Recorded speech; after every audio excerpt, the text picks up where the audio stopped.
Hey everybody, it's that time again where I'm feeling compelled to read a little bit out of my book to you guys. So let me try to get myself adjusted here. So it's kind of interesting today at work. Some lady was complaining to me about our store not having these eggs that she likes.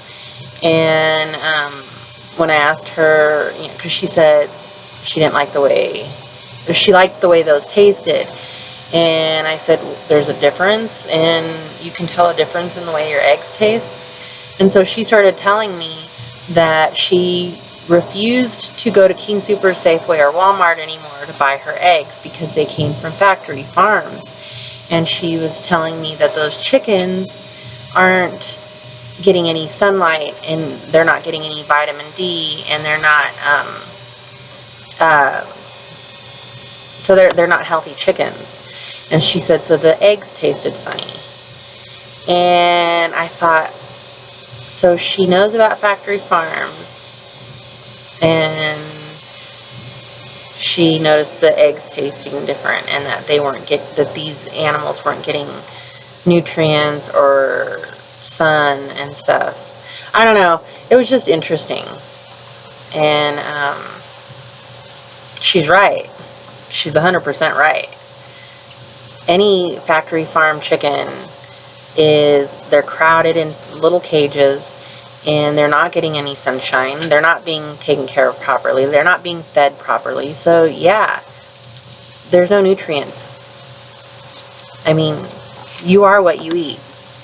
And if the animal products, if the animal that wasn't getting nutrients, the products from the animal has no nutrients. Think about that. I mean, seriously. Okay, so how safe are we? In 1906, Upton Sinclair published The Jungle, his famous expose on the meatpacking industry. The Jungle documented the corruption of animal agribusiness and the filthy, dangerous conditions that characterized meatpacking plants and slaughterhouses. Sinclair described factories where workers stood in half an inch of blood on killing floors, teeming with rats, living and dead, some of which ended up processed along with the meat. The workers were at constant risk of getting their fingers sliced off or falling into vats of lard, overlooked for days, till all but the bones of them had gone out to the world as Durham's pure leaf lard. The Jungle exposed conditions so appalling and disgusting that citizens and policymakers alike were outraged. Such public indignation led to the passage of the Meat Inspection Act and the Pure Food and Drug Act, which mandated regular inspection of slaughterhouses and meatpacking plants. Many people have heard of the Jungle and its impact on laws regulating meat production. However, few realize that these laws were rarely enforced, and that the decades following of the publication of the Jungle saw little improvement in factory conditions. In fact, in many ways, today conditions are even worse. The advent of larger plants and faster processing technologies, coupled with inadequate numbers of federal inspectors, have made workers more burdened and facilities even more crowded and difficult to police. Inspections, and the USDA. Inspections take place on two levels, up close and from a distance. In accordance with the Meat Inspection Act of 1906, USDA inspectors were to perform up-close inspections. They were to check animals' organs and other body parts for disease, equipment for microbes, carcasses for early signs of contamination and insects, and walls and rooms for proper sanitation. However, in the 1980s, new legislation shifted the burden of quality control from the government to the plants themselves.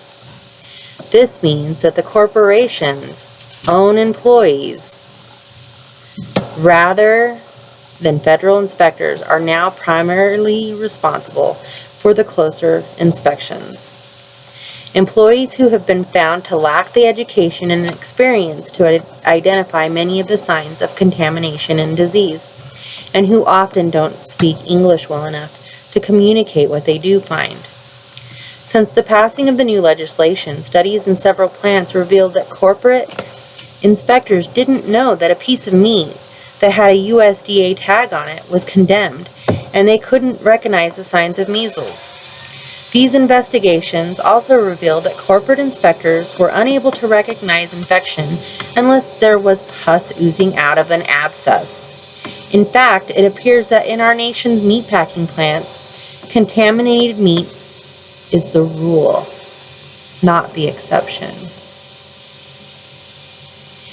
Researchers from the University of Minnesota found that in over 1,000 food samples from numerous retail markets, 69% of the pork and beef and 92% of the poultry were contaminated with fecal matter that contained the potentially dangerous bacterium E. coli. And according to a recent study published in the Journal of Food Protection,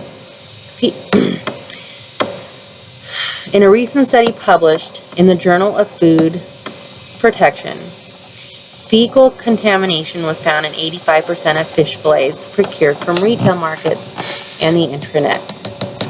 What's more, the World Health Organization has warned that avian influenza, the potentially deadly virus sometimes referred to as bird flu, may be spread through fecal matter of infected birds.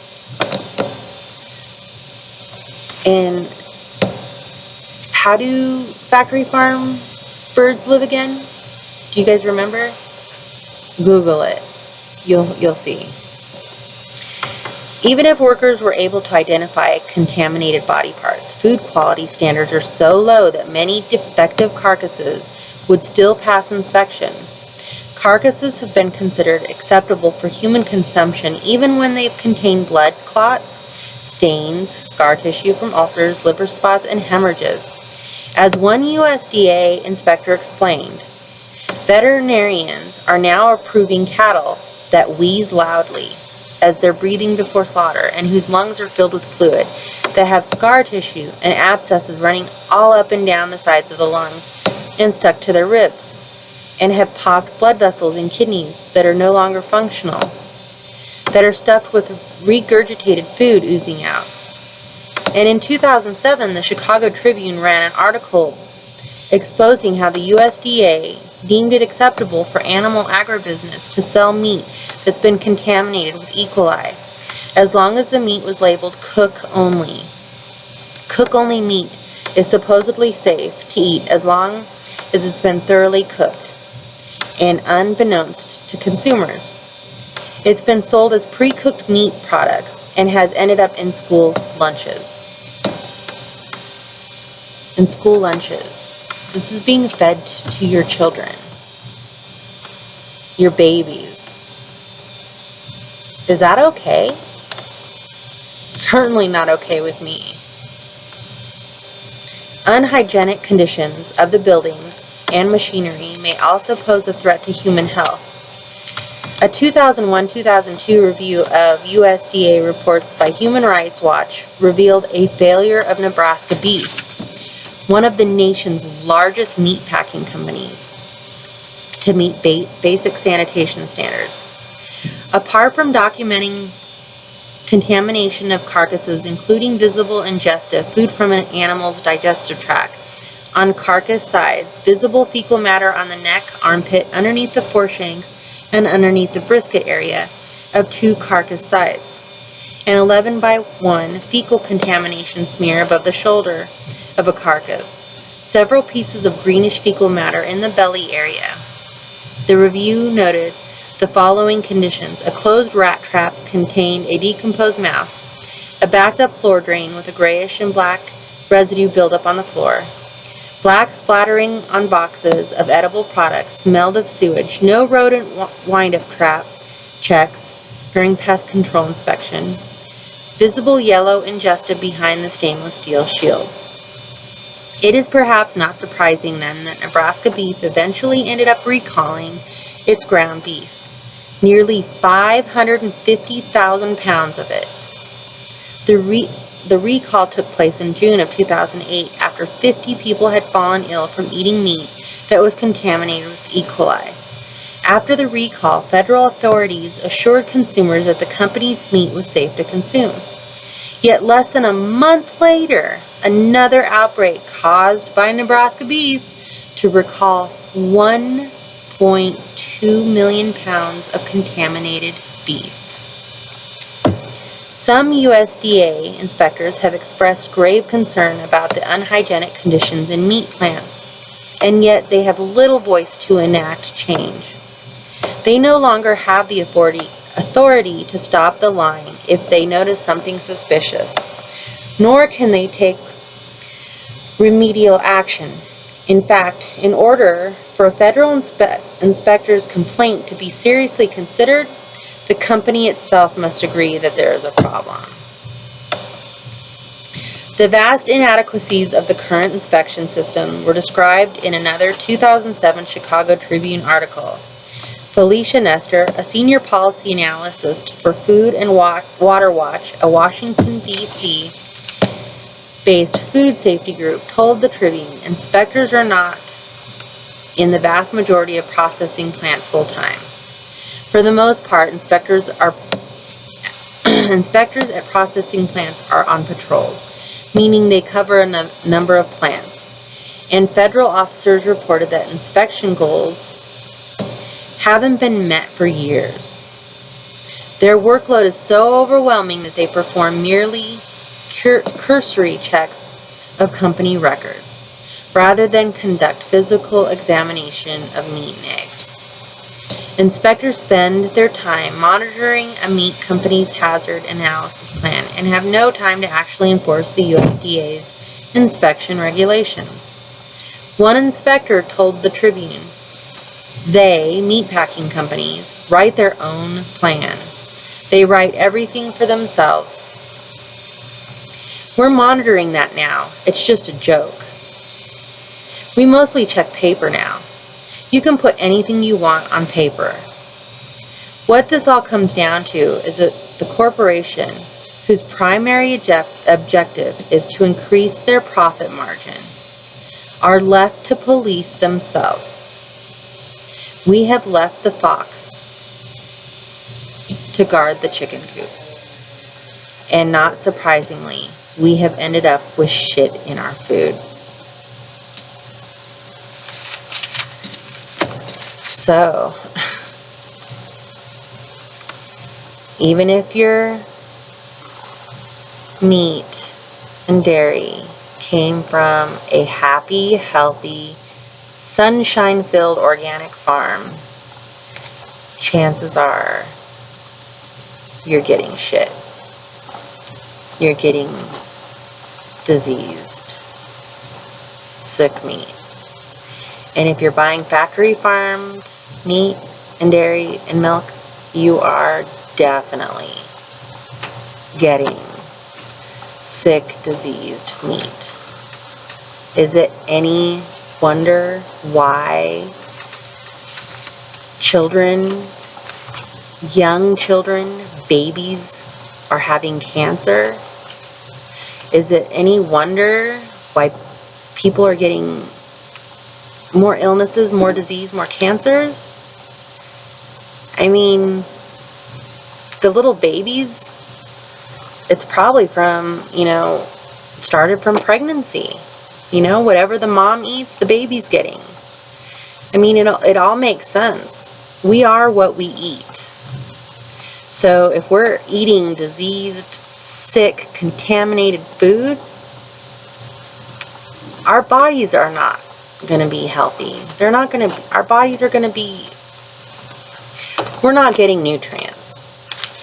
If you're getting milk and dairy and meat from factory farms, stuff from Walmart, Safeway, Albertsons, King Soopers, you think you're getting protein, you think you're getting nutrients, you're not. And other countries are starting to make enforce rules and laws and make change and stop gestation crates. They're stopping the torture of animals just like it's supposed to be, but we're not doing that here in the United States. I mean, maybe it's time to put a stop to it. Stop putting your money, stop buying products from places that are making animals suffer and that are torturing them. And why would we want to support companies that are feeding us and feeding our children sick, diseased products? I mean, it's horrible. And if you don't believe this, do your own research. Seriously. I mean, it's all out there. That's the wonderful thing about the internet. You can find anything if you search hard enough. So, if you want to know, this book is really well written, and she has all her resources in here. So, check this book out. I mean, anybody who's interested in what we eat and why and where it comes from should read this book.